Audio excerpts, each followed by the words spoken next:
Hello everyone, আপনারা অনেকেই হয়তো নতুন কোনো জায়গায় ঘুরতে ভালোবাসেন, আর প্রকৃতি প্রেমীদের কাছে সিলেট সবসময় স্পেশাল। কিছুদিন আগে আমরা 3 বন্ধু মিলে হঠাৎ করেই সিলেটের ভোলাগঞ্জ সাদা পাথরের উদ্দেশ্যে রওনা হয়েছিলাম। আর ভ্রমণের পুরো যাত্রাপথটাই ছিল একদম জাদুকরী। চলুন আজকে আপনাদের সেই গল্পটাই বলি। সিলেটে নামার পর আমরা চলে যাই আম্বরখানা পয়েন্টে, যেখান থেকে মূলত ভোলাগঞ্জ যাওয়ার জন্য জনপ্রিয় দোতলা বিআরটিসি বাসগুলো ছাড়ে। তবে আমরা 3 বন্ধু মিলে দ্রুত পৌঁছানোর জন্য আম্বরখানা থেকে 600 টাকায় একটি সিএনজি রিজার্ভ করে নেই। ঠিক যখন আমরা শহর ছেড়ে ভোলাগঞ্জের দিকে রওনা হচ্ছি, তখনই হঠাৎ ঝুম বৃষ্টি নামলো। আর সেই ঝুম বৃষ্টির মধ্যেই সিএনজিতে বসে আমরা এগিয়ে যাচ্ছিলাম। যাত্রাপথে দুই পাশে সারি সারি সবুজ চা বাগান আর টিলার অপূর্ব সৌন্দর্য বৃষ্টির সাথে মিলে পুরো পরিবেশটাকে দারুণ এক রূপ দিয়েছিল। ভোলাগঞ্জের দিকে যতই এগোচ্ছিলাম, রাস্তার পাশে দেখছিলাম ইন্ডিয়ার সুবিশাল পাহাড়গুলো, একদম আমাদের খুব কাছে। মনে হচ্ছিল একটু সামনে গেলেই হয়তো হাত দিয়ে ছুঁয়ে ফেলা যাবে।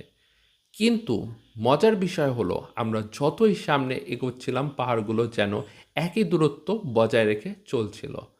পাহাড়গুলো ইন্ডিয়ার সীমান্তর ওপারে হলো আমাদের এত কাছে ছিল যে মনে হচ্ছিল যেন সিলেটেরই অংশ। আর সবচেয়ে সুন্দর লেগেছে যখন দেখলাম এই পাহাড়গুলোর গায়ে একদম ভেজা তুলার মতো মেঘ জমে আছে, যা দেখতে এক কথায় অসাধারণ লাগছিল। ভোলাগঞ্জ ঘাটে পৌঁছানোর পর সাদা পাথরে যাওয়ার জন্য ট্রলার নিতে হয়।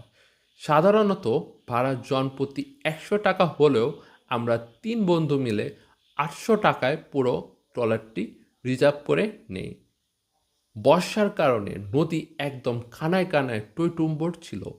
ট্রলারে যাওয়ার সময় নদীর সেই রূপ দেখে আমরা একদম মুগ্ধ হয়ে যাই।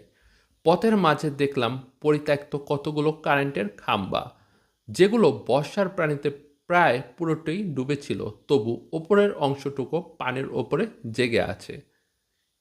সাদা পাথরের দিকে যাওয়ার পথে দারুণ একটা ঘোড়া দেখতে পাই এবং তার সাথে কিছু ভিডিও করি। ওপারে সবুজ পাহাড়ের কোল ঘেঁষে সুন্দর একটি মসজিদ দাঁড়িয়ে আছে, আর পাহাড়ের ওপর থেকে মাঝখান দিয়ে একদম ঝর্ণার মতো তীব্র বেগে পানি নেমে আসছে, যেখানে অনেক মানুষ আনন্দ নিয়ে গোসল করছিল। আমরাও আর দেরি না করে সেই ঝর্ণার মতো ধেয়ে আসা কাছের মতো স্বচ্ছ আর বরফ শীতল পানিতে নেমে